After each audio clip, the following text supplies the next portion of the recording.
उपन्यासकार, कहानीकार, आलोचक, फिल्म पटकथा लेखक, फिल्म के लिए स्क्रिप्ट राइटिंग, इन सभी के रूप में जाने जाते हैं हिंदी साहित्यकार कमलेश्वर।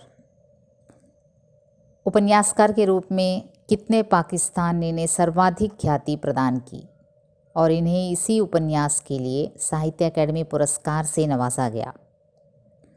इन्होंने अनेक हिंदी फिल्मों के लिए पटकथाएं भी लिखी, स्क्रिप्ट राइटिंग किया कई फिल्मों के लिए, जैसे सारा आकाश, आंधी, मौसम, छोटी सी बात, रंग बिरंगी, इन सब फिल्मों के लिए उन्होंने पटकथाएं लिखी।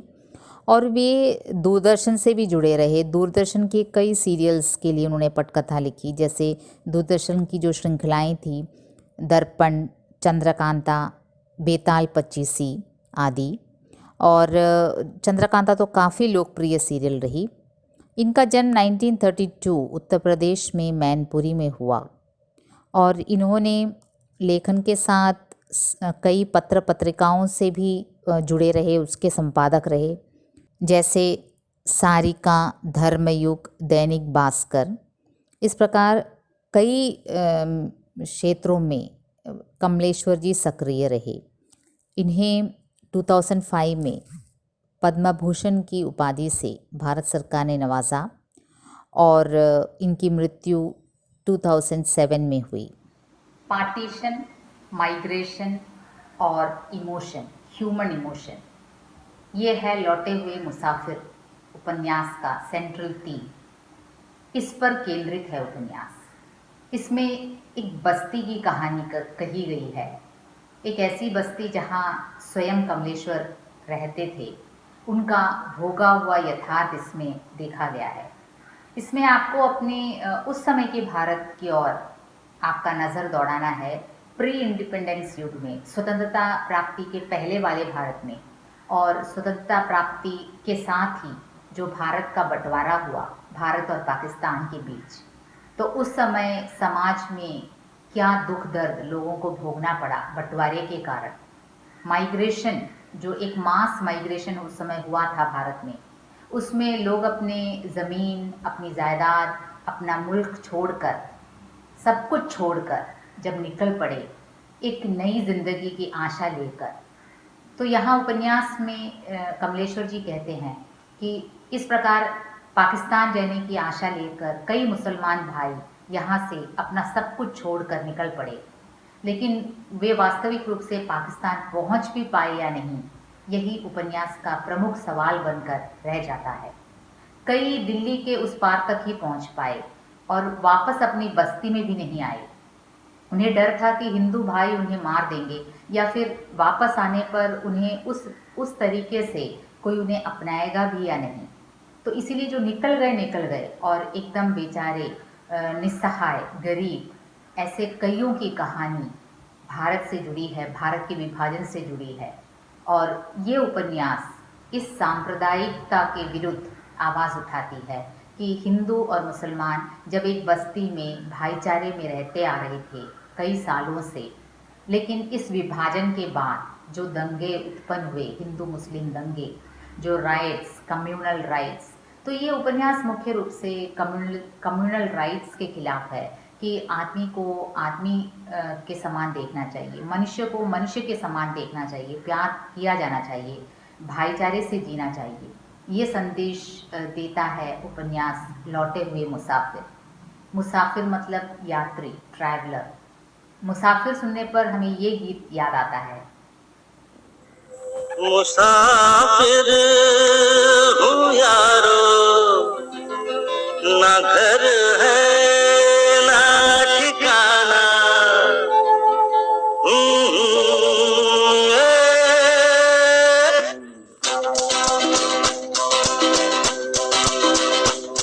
मुसाफिर हूँ यारो, ना घर है ना ठिकाना, मुझे चलते जाना है, बस चलते जाना।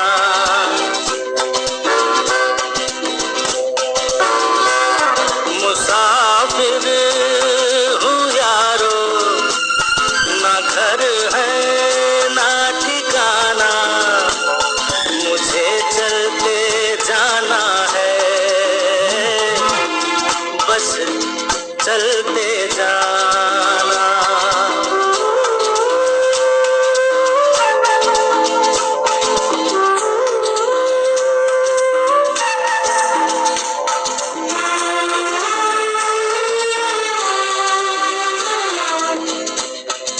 कमलेश्वर प्री इंडिपेंडेंस पीरियड के भारत की एक ऐसी बस्ती की बात करते हैं जहां हिंदू और मुसलमान भाई आपस में बड़े प्यार से रहते थे।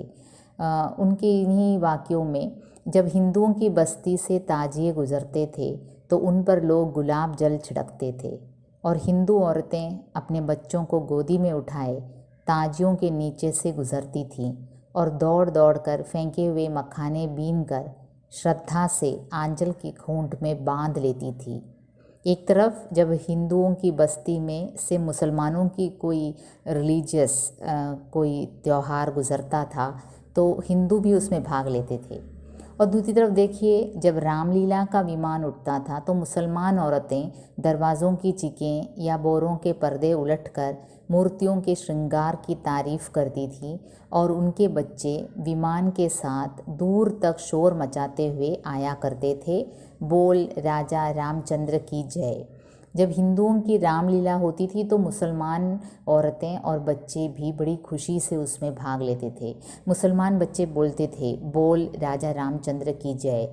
ये उस समय की भारत की अवस्था है जब हिंदू और मुसलमान आपस में बड़े भाईचारे के साथ रहते थे। ऐसी एक बस्ती की कहानी से शुरू होती है उपन्यास। जुम्मन साई नामक एक व्यक्ति इसमें उपन्यास में खास स्थान पाता है। वो एक ऐसा व्यक्ति है जिसकी बड़ी कोठरी है बस्ती में और उसकी बात चलती थी समाज में। तो इसलिए क्या होता था, जो भी झगड़े समाज में होते थे वो इसी के कोठरी में होते थे और ये सभी का पंचायत जैसा पंच जैसा बनकर सभी के झगड़ों को समाप्त करता था। लेकिन वास्तविकता ये थी कि इसकी नज़र सभी की ज़िंदगी पर टिकी रही थी। ये देखता रहता था कि कौन क्या कर रहा है और जहाँ भी सांप्रदायिकता के बीज बोजे गए थे इसी के द्वारा हुआ था। तो ये एक ऐसे कट्टर मुस्लिम सांप्रदायिक एक आदमी के समान सामने आता है जो सभी के मन में सांप्रदायिकता का बीज बोने का काम करता है, लेकिन बाहर से बहुत ही समझदार, बहुत ही अच्छा व्यक्ति प्रतीत होता है, लेकिन अंदर से अंदर वह बहुत ही खोखला व्यक्तित्व का आदमी था। वो सलमान और सत्तार के मिलन के खिलाफ था, वो नसीबन और बच्चन की दोस्ती के खिलाफ था, वो सभी हिंदू और मुस्लिम एकता के खिलाफ था। तो इस प्रकार जुम्मन साई इसमें एक खलनायक के रूप में हमारे सामने प्रस्तुत होते हैं। जुम्मन साई चिकवा बस्ती का एक बहुत ही जाना माना व्यक्ति था। उसकी बहुत बड़ी कोठरी थी, वो थोड़ा अमीर व्यक्ति था और लोग उसकी मानते थे। तो इसलिए जब भी गांव वालों के बीच कोई झगड़ा फसाद होता था लोग जुम्मन साई के यहाँ आते थे, एक पंचायत की तरह, वो उनके नायक की तरह।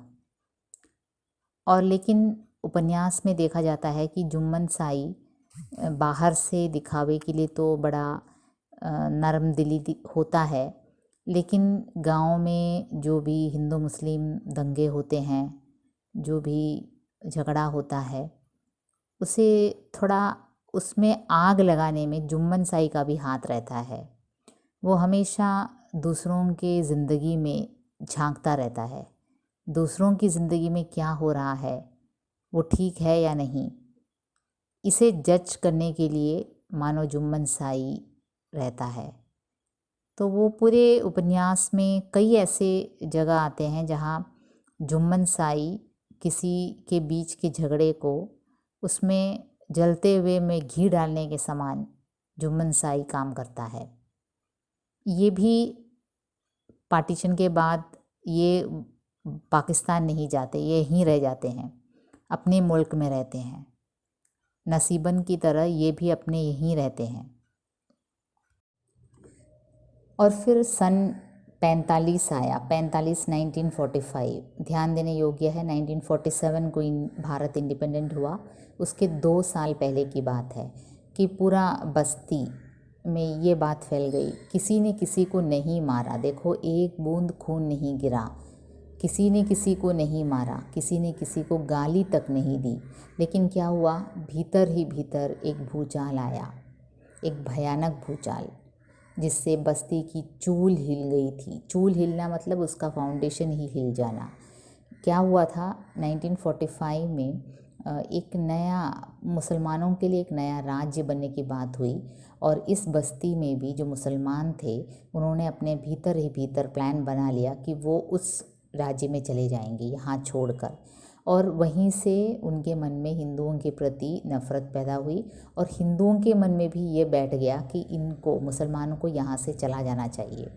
तो इस प्रकार किसी ने किसी को नहीं मारा, किसी ने किसी को गाली तक नहीं दी, लेकिन आपस में जो दुश्मनी थी उसका बीज बो लिया गया था और यहीं से चिकुओं की बस्ती सबसे पहले उजड़ गई। गरीबों को ये नहीं पता था कि आज़ादी कहाँ मिलती है। उनको तो बस इतना पता था कि अंग्रेज़ों ने उन्हें लूट लिया और वे गरीब से और गरीब हो गए। उन्हीं दिनों आज़ादी का आंदोलन देश भर में ज़ोर पकड़ रहा था और शहर में ऐसे लोग थे जो राजनीति में भाग लेते थे, जिनकी जवानी पर गांधी, नेहरू और जिन्ना का नाम बार बार आता था। लेकिन ये सब उपन्यासकार कहते हैं ऊपरी तबका था। नीचे से लोगों का क्या था, नीचे वाले लोगों को केवल इसी बात में ध्यान था कि उन्हें मालूम ही नहीं था कि आज़ादी कहाँ मिलती है। सही बात तो यह थी, वह किसके पास है और उसे कौन देगा आज़ादी। वे केवल इतना जानते थे कि लंबी पराधीनता के बाद उन्हें सिर्फ यही मालूम था कि अंग्रेज़ों ने हमारे देश का सारा धन लूट लूट कर विलायत पहुंचा दिया है और हम गरीब हो चुके हैं। नफ़रत की आग फैलने लगी। सब सबको पहचानते थे, लेकिन शक की नज़र से देखते थे। बस्ती को मानो सांप ने सूंघ लिया। ये कहानी यूँ चलती है, लेकिन वे कहानियाँ खो गई। पाकिस्तान क्या बना, सब बिखर गया। आदमी के हौसले बिखर गए, मन की मुरादें टूट गई, दिलों के रिश्ते ख़त्म हो गए। बस्ती में नौजवान जो हिंदू थे वो आरएसएस में ज्वाइन कर रहे थे, संघी बन गए थे। वो देखिए यहाँ रतन की बात हो रही है। रतन जो उन दिनों एक सादा सा हिंदू युवक था, लेकिन अचानक उसमें जो बदलाव आया, वह लपक कर सड़क के पार पहुंचा तो रतन को देखकर एकाएक पहचान नहीं पाया। वह संगियों का खाकी नेकर पहने, पेटी और काली टोपी लगाए खड़ा था।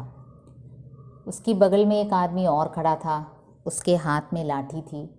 उसकी भी वर्दी वही थी और वह रतन को समझा रहा था। औरंगज़ेब ने जो अत्याचार किए हैं, हिंदू धर्म को जिस तरह भ्रष्ट किया है, उसी का बदला लेना है। हमारी परंपरा है राणा प्रताप की, शिवाजी की।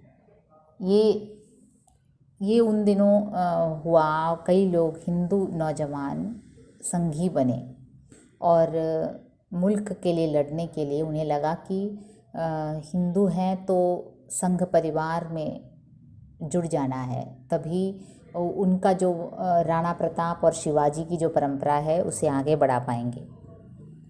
रतन और सत्तार के बीच ये जो वार्तालाप है उससे हम समझ पाएंगे कैसे दो दोस्त, एक हिंदू एक मुसलमान, दोस्ती के बीच कैसे दरार पड़ जाती है। सत्तार ने 2 बीड़ियाँ सुलगाकर एक रतन की ओर बढ़ा दी। रतन ने इनकार कर दिया। क्यों, कब से छोड़ दी? ऐसे ही। पी यार। नहीं, साली तंदुरुस्ती खराब करती है। तुझसे तगड़ा तो मैं ही हूँ।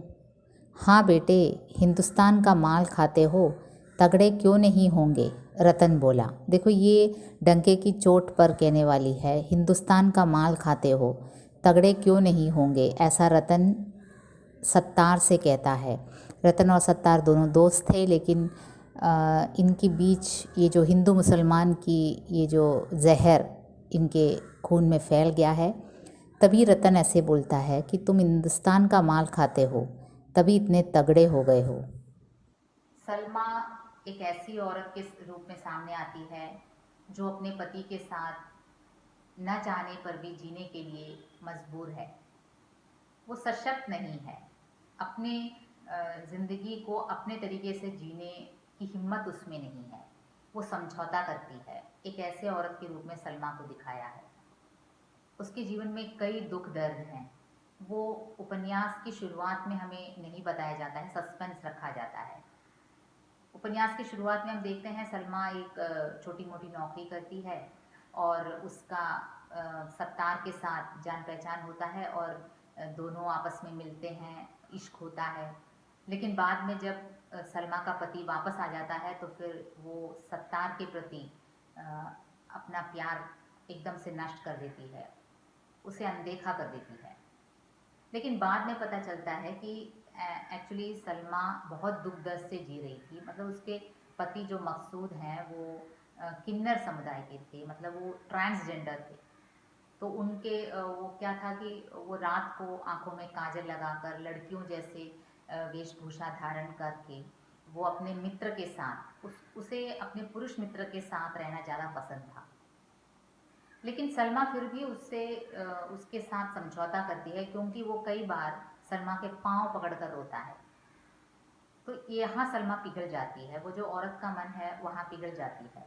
वो एक तरफ सत्तार के प्रति आकर्षित है, लेकिन दूसरी तरफ अपने पति को छोड़ भी नहीं पाती। ये है सलमा।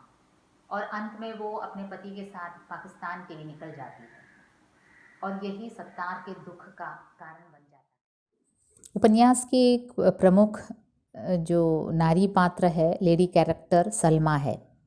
वो एक मुस्लिम युवती है, शादीशुदा है।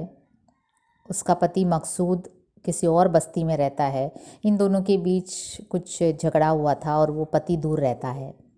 सलमा एक छोटा मोटा काम करती है एक अस्पताल में और उसका सत्तार के साथ इश्क हो जाता है। सत्तार किसी और बस्ती से आकर यहाँ बसा था, लेकिन सलमा शादीशुदा है, इसलिए जाहिर है समाज में इसे लेकर प्रश्न उछाला जाता है और पंचायत बुलाई जाती है और इन दोनों को इनके जो इश्क से अलग होने का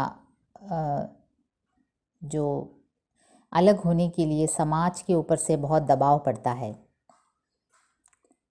लेकिन सलमा मन में सत्तार के प्रति उसका प्रेम जो रहता है बरकरार।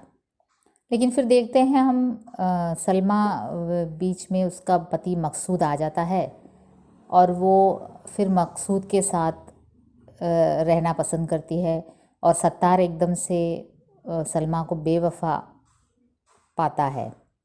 सत्तार ये मान ही नहीं पाता सत्तार ये मान ही नहीं पाता कि सलमा कैसे उसे छोड़कर मकसूद के साथ जीवन बिताती है।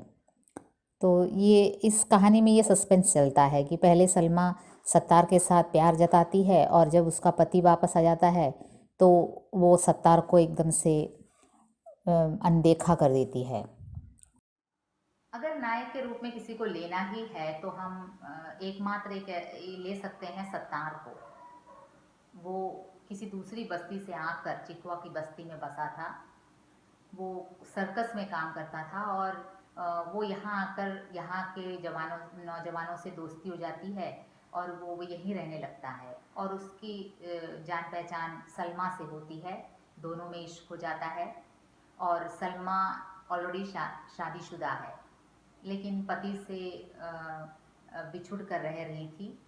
तो ये समुदाय स्वीकार नहीं करता, मतलब कि एक शादीशुदा औरत किसी और पुरुष के साथ, तो उस हिसाब से कुछ वहाँ होता है। इनके मिलन के खिलाफ समुदाय उठ खड़ा होता है और ऐसे ये कहानी आगे चलती है। सत्तार को हम चाहे तो नायक कह सकते हैं, हालांकि सत्तार में नायक होने का पूरा गुण कुछ है नहीं और उपन्यास के अंत में सत्तार आत्महत्या कर लेता है। वो सलमा के साथ जीना चाहता है एक नई ज़िंदगी, लेकिन सलमा अपने पति मकसूद के वापस आने पर उसके साथ जीने के लिए मजबूर हो जाती है और सत्तार अकेला पड़ जाता है और उपन्यास के अंत में उसे उसका लाश मिलता है, उसने आत्महत्या कर ली थी। और ऐसी बातों से उस बस्ती में नफ़रत का एक भयंकर सैलाब फैला। सड़कें वही थी, लोग भी वही थे, दुकानों में भरी हुई चीज़ें भी वही थी, बस्ती के मकानों की दीवारें वही थी, पर उन पर इश्तहार नए थे। मकानों और पर फहराते हुए झंडे नए थे, घरों में टांगने वाले कैलेंडर नए थे, टोपियों को पहनने का शौक़ नया था, सोचने समझने का नज़रिया बदला हुआ था। ये बदलाव हिंदू और मुसलमान के बीच जो जहर फैला था दुश्मनी का, ये बदलाव उस बस्ती में भी दिखने लगा। उपन्यास में किन्नर इशू भी लिया गया है। सलमा का पति मकसूद रात में क्या करता है, उसके रंग ढंग अजीब हैं। शाम होते ही औरतों की तरह सजता है, आँखों में काजल डालता है, अपने गाल पर मस्सा बनाता है, बालों में तेल डालता है, आईने के सामने खड़े होकर बालों में छल्ले बनाता है, गालों पर भी लाली पोतता है और गिलोरियाँ दबाकर यासीन के पास जा बैठता है। ये था मकसूद, जो एक बार लड़ाई करके सलमा से दूर चला गया था। वो एक्चुअली एक किन्नर था, तो वो रात को यही करता था, आँखों में काजल डालता था, लड़कियों जैसे सज धज कर। उसे सलमा से ज़्यादा यासीन पसंद था, उसका मित्र यासीन। ये सलमा मकसूद के साथ मजबूर होकर रहती है। वो कहती है वो कभी कभी मेरे पैरों पर सर रख कर रोता भी है, बहुत रोता है, तब मेरे मन में सब कुछ धुल जाता है। बेबस जितनी मैं हूँ उतना ही वह भी है, लेकिन कभी कभी इतनी नफ़रत होती है कि जी चाहता है खुदकुशी कर लूँ, लेकिन अब तो वह भी नहीं कर सकती। सलमा ये राज बताती है कि वो उसके पेट में बच्चा है। उपन्यास में नसीबन एक स्ट्रॉन्ग कैरेक्टर है। शुरुआत से ही वो एक मुसलमान युवती है और वो हिंदू परिवारों से भी दोस्ती रखती है। उसे वो कभी ये फ़र्क नहीं करती कि कौन मुसलमान कौन हिंदू। तो जब पार्टीशन होता है तब भी वो अपना मुल्क छोड़कर नहीं जाती, वो चिकुओं की बस्ती में ही रहती है, वो एक झोपड़ी में रहती है, लेकिन वो पाकिस्तान नहीं जाती। और इतना ही नहीं, वो अपने दो जान पहचान की बच्चन नामक हिंदू है, वो उसके बच्चों को आश्रय देती है अपने घर में। बच्चन और नसीबन को लेकर गांव में इस कारण बहुत सी अफवाहें फैलती हैं, लेकिन नसीबन इन सब का परवाह नहीं करती।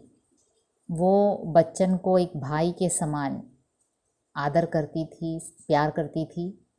और बच्चन जब जेल में पुलिस द्वारा पकड़ा जाता है, उसके ऊपर झूठा आरोप लगाया जाता है, तब नसीबन उन बच्चों को, बच्चन के बच्चों को अपने घर ले आती है, छोटे बच्चों को। और इस कारण कई मुसलमान इसके खिलाफ़ हो जाते हैं कि तूने हिंदू के बच्चों को अपने यहाँ रखा है।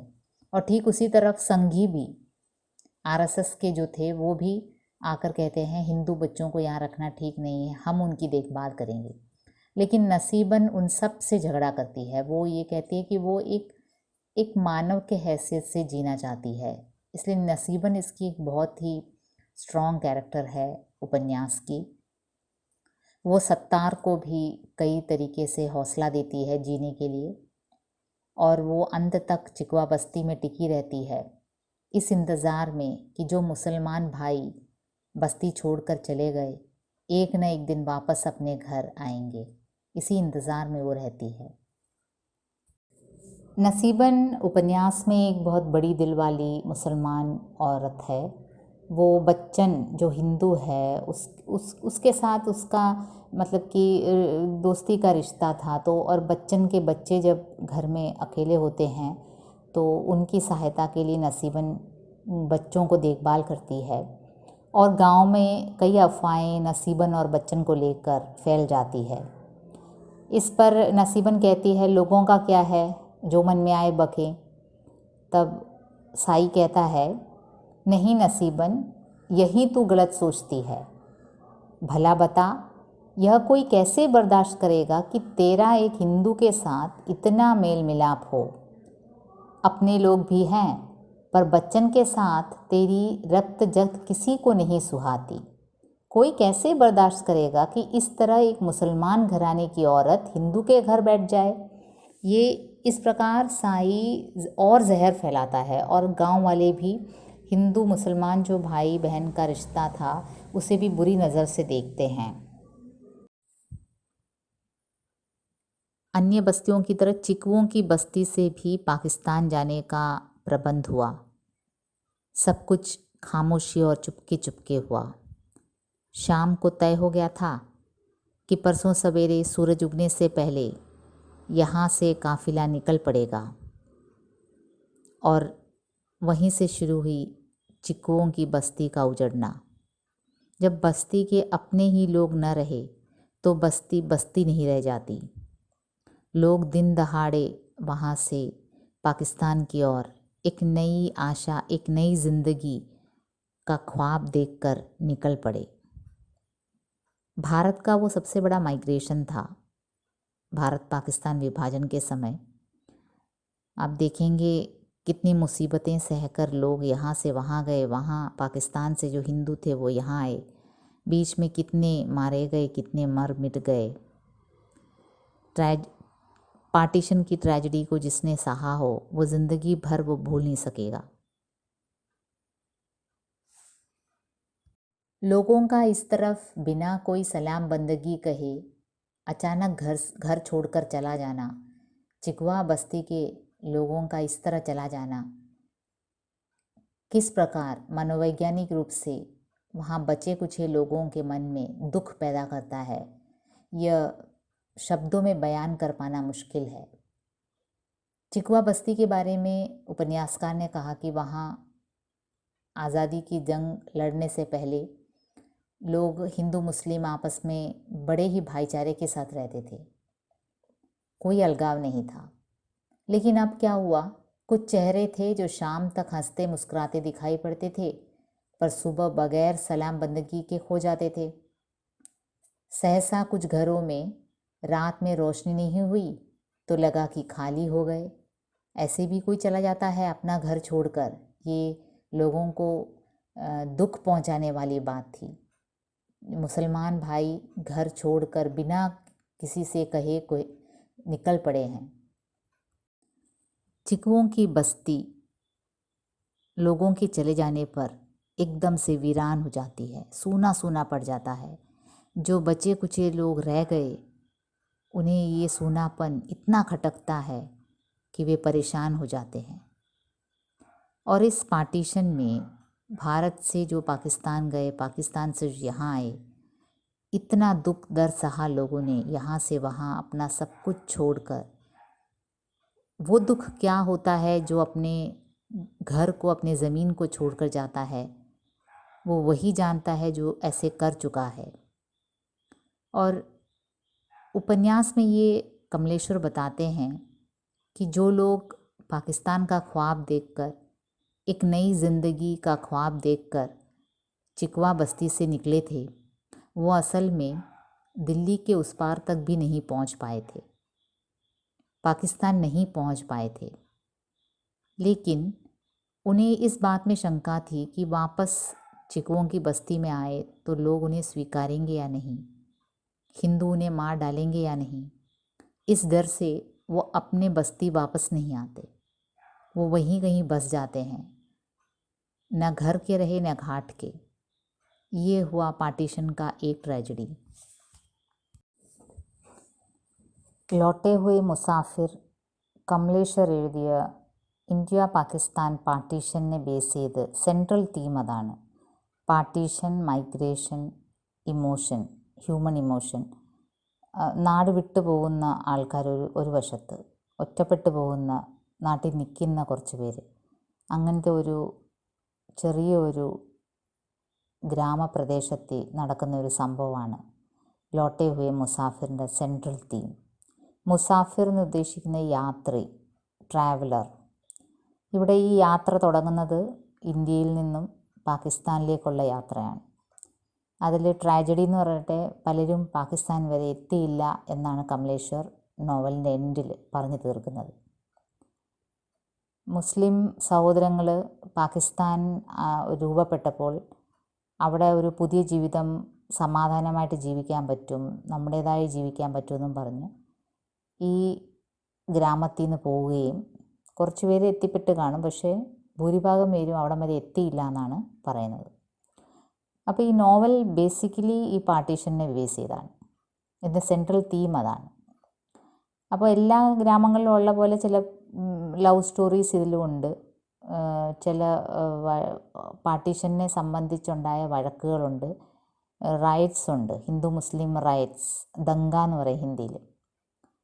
അതെല്ലാം കൂടിച്ചേരുന്നതാണ് ഈ നോവലിൻ്റെ ഒരു കഥ. ഇതിലെ മെയിൻ ക്യാരക്ടർ സൽമ ഒരു മെയിൻ ക്യാരക്ടറാണ്. സൽമ മാരീഡാണ്, മൻസൂദ് ഹസ്ബൻഡാണ്. പക്ഷേ അവർ തമ്മിൽ എന്തോ സ്വരച്ചേർച്ച കാരണം രണ്ടും മാറി താമസിക്കുകയായിരുന്നു, വേറെ ഗ്രാമത്തിലായിരുന്നു.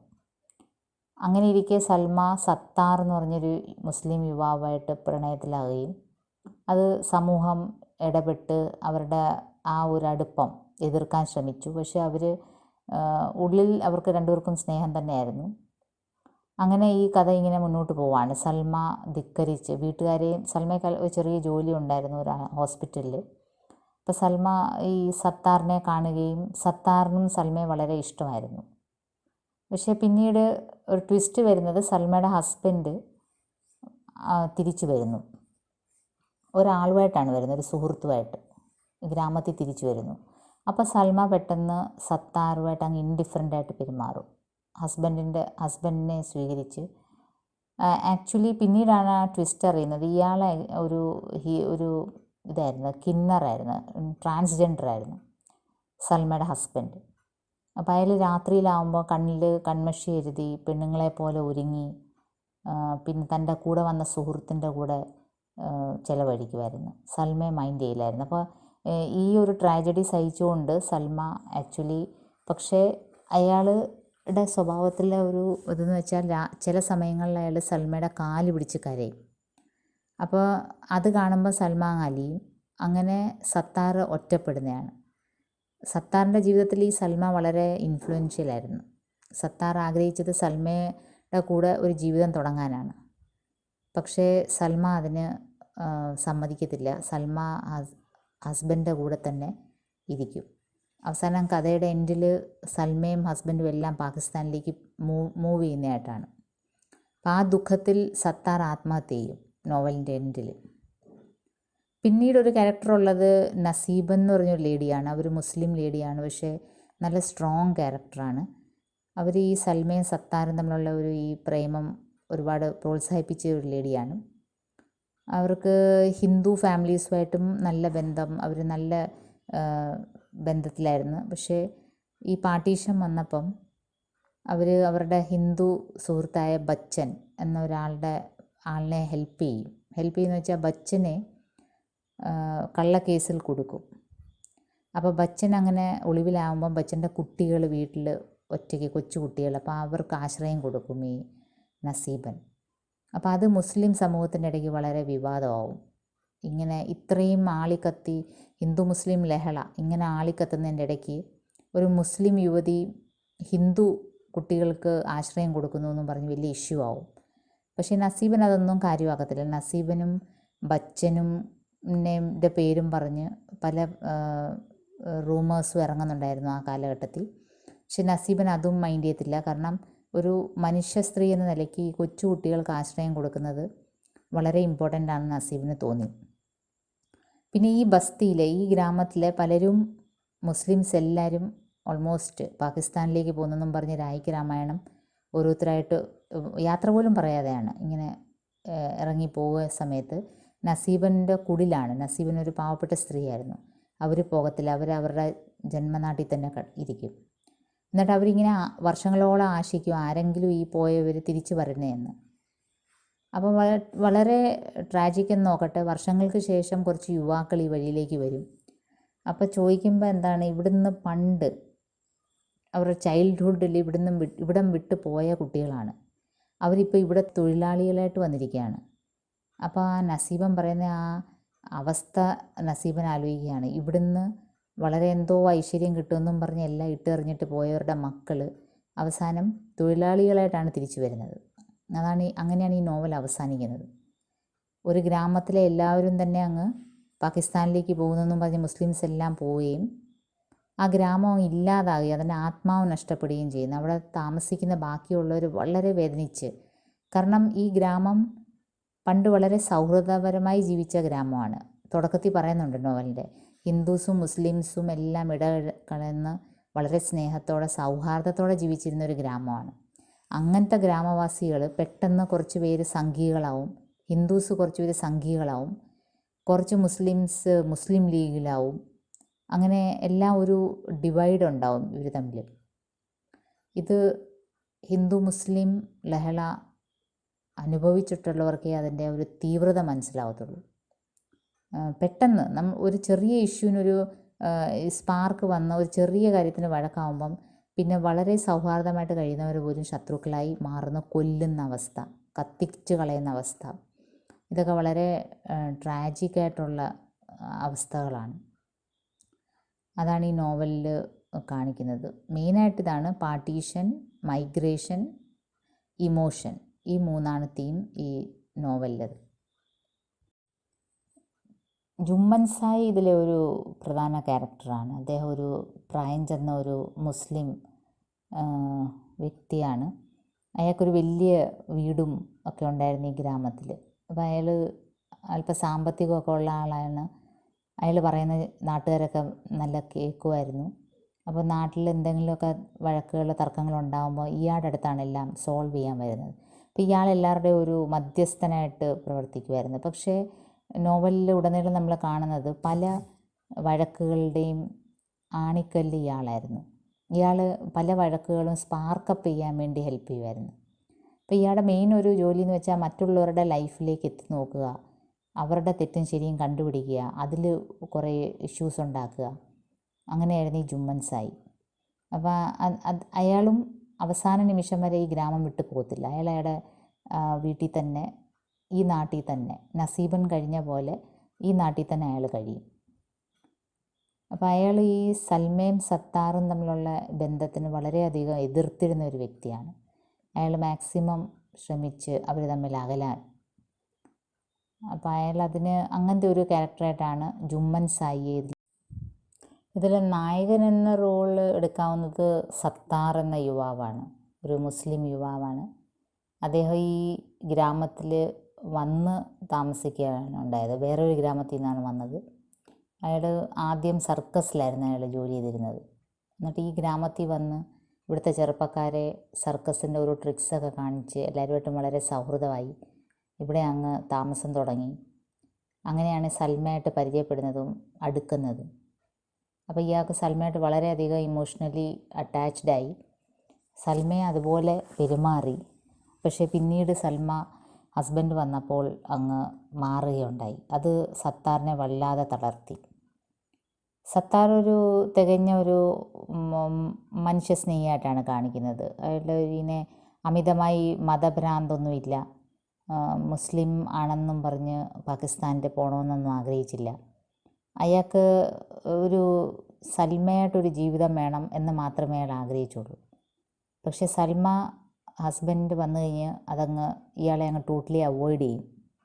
അത് സത്താറിന് വളരെയധികം വേദന ഉണ്ടാക്കുന്ന ഒരു ഇഷ്യൂ ആയിരുന്നു. പിന്നീട് അയാൾ നോവലിൻ്റെ എൻഡിൽ അയാളുടെ ഒരു ട്രാജിക് എൻഡാണ്. അയാളുടെ ശവം അളിഞ്ഞ് സ്മെല്ല് വന്ന ആൾക്കാർ നോക്കുമ്പം അയാൾ തൂങ്ങി നിൽക്കുന്ന അവസ്ഥയിലാണ് കാണുന്നത്. അപ്പോൾ എല്ലാവരും അങ്ങ് പാകിസ്ഥാനിൽ പോയ കൂട്ടത്തിൽ സൽമയും പോയി. സൽമയും ഹസ്ബൻഡിൻ്റെ കൂടെ അങ്ങ് പോയി കഴിഞ്ഞപ്പോൾ സത്താർ ആകെ തളർന്നിരിക്കാം. അങ്ങനെ അയാൾ സൂയിസൈഡ് ചെയ്യുകയാണ്. അപ്പോൾ ഒരു നായകൻ്റെ ഒരു സകല പരിവേഷവും ഇല്ലെങ്കിലും ആകെ ഇതിലുള്ള ഒരു നായകൻ എന്ന നിലയ്ക്ക് സത്താറിനെയാണ് കാണാൻ പറ്റുന്നത് ഇതിൽ കാണിച്ചിരിക്കുന്നത്. ഈ ചാനൽ ആക്ച്വലി തുടങ്ങിയത് റിസർച്ച് സ്റ്റുഡൻസിനായിരുന്നു, ഹിന്ദി റിസർച്ച് സ്കോളേഴ്സിനായിരുന്നു. പിന്നീട് അതിങ്ങനെ എക്സ്പാൻഡ് ആയി പോവുകയാണ് ചെയ്തത്. അപ്പോൾ ഈ നോവൽ എടുക്കാൻ എന്നെ വളരെയധികം നിർബന്ധിച്ചത് കുറച്ച് സ്റ്റുഡൻസാണ്. ദീപ്തി ദാമോദർ, സന്തോഷ് കെ സി, ശിവം മേനോൻ, പിന്നെ സ്റ്റാർ ലാബ് ക്രിയേഷൻസ് എന്ന് പറഞ്ഞൊരു ഗ്രൂപ്പ് ഓഫ് സ്റ്റുഡൻസ് കാലിക്കറ്റ് യൂണിവേഴ്സിറ്റിയിലെ BCom സ്റ്റുഡൻസാണ്. അപ്പം ഇത് അവർക്ക് വേണ്ടി ഡെഡിക്കേറ്റഡ് ആണ്. വളരെ സന്തോഷം തോന്നുന്നു. കാരണം ഹിന്ദിക്ക് വേണ്ടി ഒരു ചാനൽ തുടങ്ങിയപ്പോൾ ഇത്രയധികം ടേക്കേഴ്സ് ഉണ്ടാവുമെന്ന് കരുതിയില്ല. റിസർച്ച് സ്കോളേഴ്സ് അവർക്ക് വേണ്ടി ഒരു ജസ്റ്റ് തുടങ്ങിയതൊരു ചാനലാണ്. അപ്പം നിങ്ങളുടെ ഇങ്ങനത്തെ റിക്വസ്റ്റുകൾ എന്നെ കുറച്ചുകൂടെ ഇതിലേക്ക് വരാൻ പ്രേരിപ്പിച്ചു. Thank you. ഈ വീഡിയോ നിങ്ങൾക്ക് വേണ്ടി ഡെഡിക്കേറ്റഡ് ആണ്. നോവൽ എൻ്റെ കയ്യിൽ ഇല്ലായിരുന്നു. ഞാൻ വളരെ ബുദ്ധിമുട്ടിയാണ് നെറ്റിലൂടെ അത് വായിച്ചെടുത്തത്. സ്ട്രെയിൻഫുൾ ആയിരുന്നു. എന്നാലും സന്തോഷം തോന്നി. കാരണം ആവശ്യക്കാരുണ്ടാകുമ്പോഴാണ് നമുക്കൊരു ആവേശം വരുന്നത്. കുട്ടികൾക്ക് വേണം എന്ന് പറഞ്ഞ് ഇങ്ങോട്ട് റിക്വസ്റ്റ് ചെയ്യുമ്പോൾ ഒരു ടീച്ചറിന് ഒരിക്കലും അത് റിജക്റ്റ് ചെയ്യാൻ ഒക്കില്ല. അപ്പോൾ സ്റ്റേ കണക്റ്റഡ്. നിങ്ങളുടെ ഫ്രണ്ട്സിനോടുകൂടെ പറയുക, ജോയിൻ ചെയ്യുക, സബ്സ്ക്രൈബ് ചെയ്യുക.